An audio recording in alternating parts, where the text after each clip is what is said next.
LPG तुटवड्यावर आता राज्य सरकारने मोठा निर्णय घेतलाय। राज्यात एलपीजी गॅस तुटवड्याच्या पार्श्वभूमीवर नागरिकांना दिलासा देण्यासाठी महाराष्ट्र सरकारने मोठा निर्णय घेतलाय।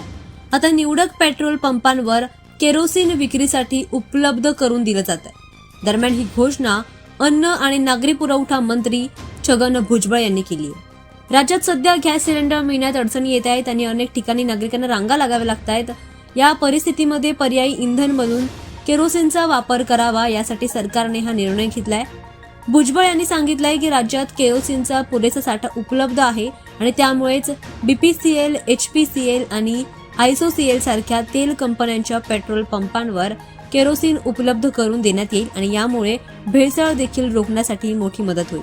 दरम्यान एलपीजी उत्पादन वाढवण्यात आलं आहे आणि त्यासोबतच 9,000 मेट्रिक टनांवरून 11,000 मेट्रिक टनांपर्यंत ते नेण्यात आलंय। घरगुती वापराला प्राधान्य देत रुग्णालय, शैक्षणिक संस्था आणि इतर आवश्यक सेवांसाठी गॅस पुरवठा राखून ठेवण्यात येतोय। दरम्यान सरकारकडून काळा बाजार रोखण्यासाठी सुद्धा कठोर पावलं उचलली जात आहेत। अनेक ठिकाणी छापे टाकून सिलेंडर जप्त करण्यात येत आहेत। एकूणच एलपीजी तुटवड्याच्या संकटावर मात करण्यासाठी आता राज्य सरकारने प्लॅन बी म्हणून केरोसिनचा पर्याय पुढे आणलाय। त्यामुळे सामान्य नागरिकांना काही प्रमाणामध्ये आता दिलासा मिळण्याची शक्यता व्यक्त केली जाते।